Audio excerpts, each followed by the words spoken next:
The closest thing I've managed recently is getting screwed over, unfortunately. What happened?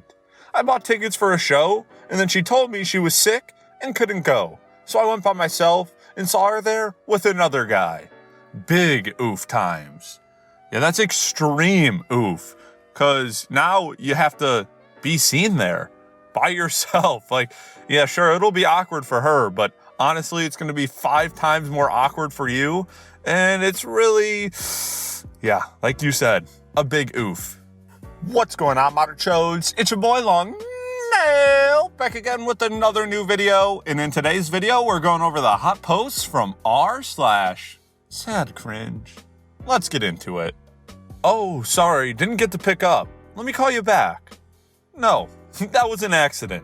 I don't want to call you.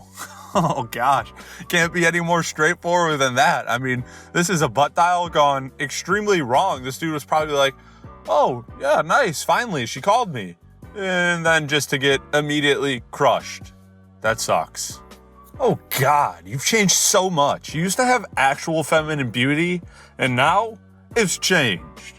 So this was left under a post where a girl decided to change her hair color to red. I think this is a lot more about the dude and a lot less about the girl in changing her hair color. This dude just screams, I've never been with anybody, give me attention. And somehow he thinks this is the right way to go about getting the attention that he desires. Hey, heads up, man. This is never going to get you anywhere in life other than furthering your sadness. So maybe instead of trying to spread negativity to get your attention, just perhaps spread a little positivity. I just realized everyone has someone they prefer over any other living being.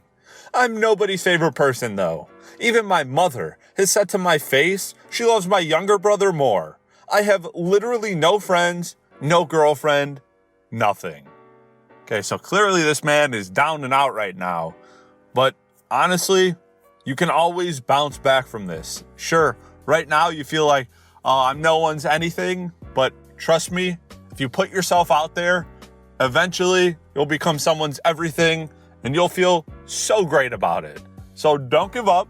Don't isolate yourself and throw yourself a pity party. I know it's super easy to do, but you got to be uncomfortable and go put yourself in social situations, join groups, clubs, sports, whatever your hobbies are. If you don't know them, try a whole bunch of stuff, figure it out, and you'll make plenty of friends. And you know what? You might even find your forever, whatever. So far, not a single person had tried to make plans with me tomorrow for my birthday. Not friends or family. Literally everyone I've talked to is so busy during a pandy that they're all busy all day tomorrow. Quite frankly, you can suck some massive donkey D. If I'm not the one trying to make plans, nobody will try and make plans with me. It's pretty obvious that most of my friendships are completely one-sided. Eat poop and die, trash. Peace. Well, this is why so many people hate their birthdays. I mean, I'm kind of indifferent if somebody wants to celebrate. I'm not going to, ruin them wanting to celebrate my birthday, but I'm also not going to be going out of the way to celebrate my birthday.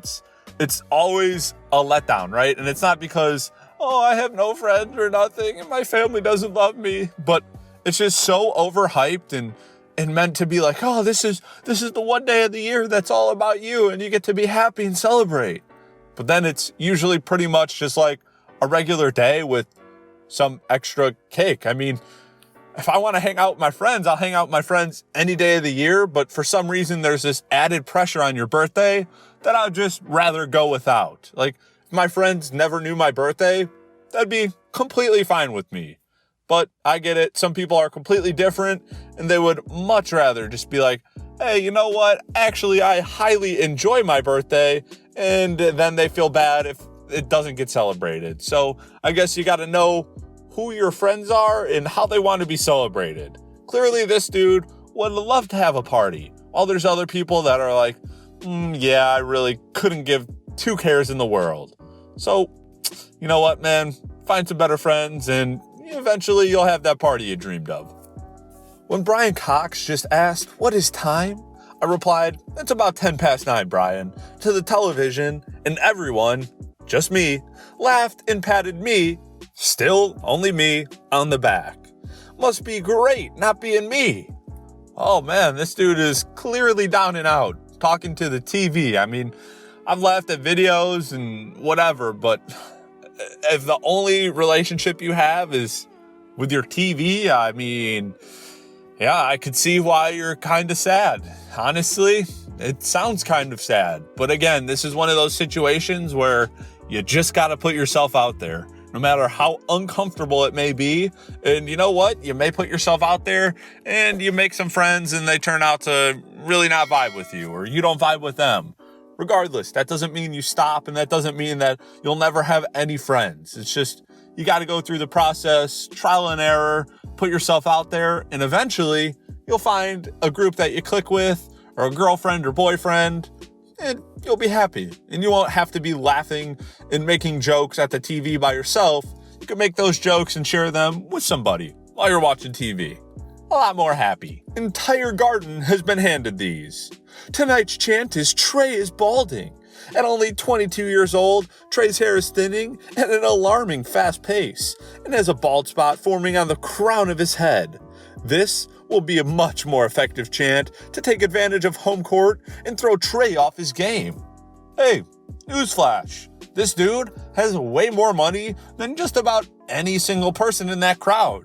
And if you wanted to get his hair fixed, trust me, he can get his hair fixed. It's clearly something that doesn't bug him, so chanting this is really only projecting your insecurities onto somebody who, honestly, couldn't care less. It's funny, people always see something that they consider wrong with somebody, and they go, "Oh, I'm going to chant about that, because if I was balding at 22, I'd feel bad." Yeah, but guess what? You're not worth millions and millions and millions and millions and millions of dollars and having thousands and thousands and millions of people watching you play a sport that you love and getting to do what you love for the rest of your life. So the situation is just a little different. Maybe before you start chanting this, consider this might only make him more motivated and want to beat your team even more. But if you want to do this and you really think it has an impact, go ahead. Just know that this man could get any hairstyle he wants whenever he wants. 11-year-old me after winning a trophy, actively being bullied in the background.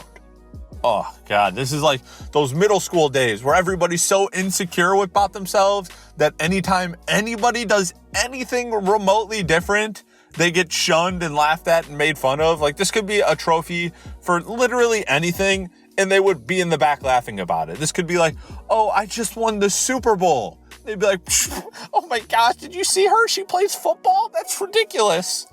Oh, middle school.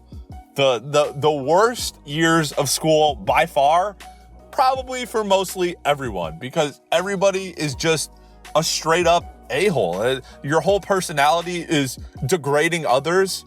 Yeah, I mean, it seems pretty common for middle school. That's why I look back and I go, yep, I feel bad for all those teachers and all of those kids that actually did stuff that made them happy instead of just trying to fit in with the crowd.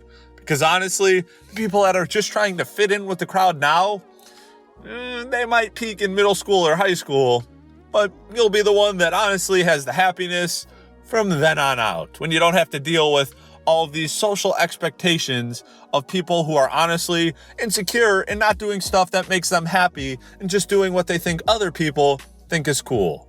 So, you know what? Just keep doing what you enjoy, and eventually these people will fade out of your life, and just know that it really means nothing right now. Would you like to sell your baby? I've recently had a miscarriage, and I've been following you on Facebook. She's so beautiful. I've already given her a nickname and bought things for her. Ooh, this is a tough one, because clearly this person is grieving, and in their grieving, they do something that's pretty out of the ordinary. I mean, unless this is a mother that was already like putting their child up for adoption, then it's not that weird. But if this is just some random friend they have on Facebook that they saw just had a kid, and they're like, "Oh my God, I wish I had a kid." Yeah, it's weird. And I can completely understand where they're coming from. I mean, if you have a miscarriage, clearly Clearly, you're probably at one of the most emotional states you've ever been in your life and probably will ever be. So a message like this, while weird, is understandable. All right, Modern Chodes, that's it for the hot post from r/SadCringe. If you enjoyed the video, please make sure to give it a big thumbs up. Don't forget to subscribe and turn on notifications. And of course, share this video with your friends. And if you want to help support the channel for free, anytime you have any shopping to do on Amazon, just click the link in the description down below. Do your shopping as regular. It won't cost you anything extra. And it'll help support the channel. So I'd really appreciate it. Till next time, peace.